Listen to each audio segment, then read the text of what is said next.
En abdiquant en 2014, Juan Carlos Ier espérait pouvoir être tenu à distance des scandales.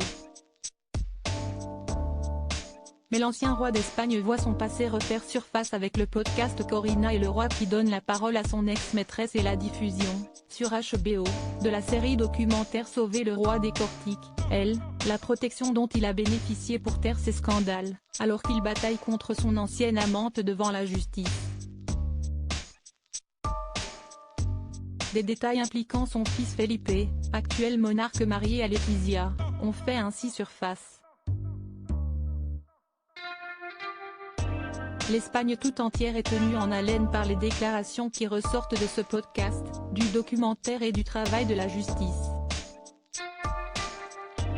Corina Tsusainvitgenstein a rencontré Juan Carlos en 2004, au cours d'une partie de chasse organisée en Espagne dans la propriété du duc de Westminster. Commence alors une relation pour laquelle il aurait même pris une fausse identité. Cette même année est organisé le voyage de noces de Felipe et Letizia d'Espagne.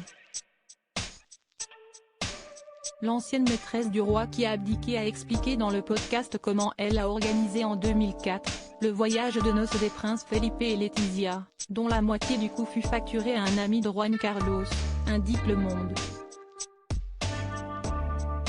Le coût de ce séjour romantique avait choqué l'opinion mais il avait été assuré qu'il avait été financé avec des fonds propres. Si est-il le père du marié, le roi Juan Carlos qui est l'un des généreux organisateurs du voyage. Le deuxième généreux donateur est Josep Cusi, un ami proche de Juan Carlos, qui aurait financé une bonne partie de la lune de miel via sa société Navilo. Cette lobbyiste internationale germano-danoise de 58 ans, ex-épouse d'un financier américain puis d'un aristocrate allemand clame avoir participé au financement du tourment de luxe indécent de l'actuel roi d'un montant de 500 000 $ qui avait permis au monarque de profiter des plages idylliques, des hôtels ultra chics au Cambodge, aux Fidji, aux Samoa, en Californie, au Mexique et dans les îles du Pacifique. Aujourd'hui, celle qui a été couverte de cadeaux par Juan Carlos affirme être harcelée et espionnée sur ordre de l'ancien monarque. La descente aux enfers d'un roi. L'ex-roi, qui vit en exil depuis 2020 aux Émirats arabes unis et dément fermement les accusations, a engagé une procédure judiciaire pour obtenir l'immunité. En mars 2022, la Haute Cour de Londres avait considéré qu'il ne bénéficiait pas de l'immunité personnelle, n'étant plus chef d'État ou membre de la famille royale, même dans le cas des actions antérieures à son abdication. Mardi, en appel, les juges britanniques ont estimé que les faits reprochés à l'ancien monarque pendant la période antérieure à l'abdication étaient couverts par l'immunité dans les tribunaux du Royaume-Uni.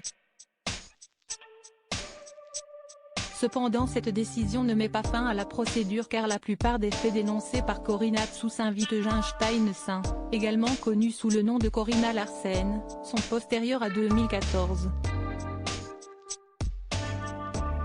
Un temps loué et remarqué pour avoir succédé à Franco à la tête de l'Espagne et mené son pays vers la démocratie, l'aura de Juan Carlos n'est plus qu'un lointain souvenir, même si les accusations de corruption sont classées sans suite.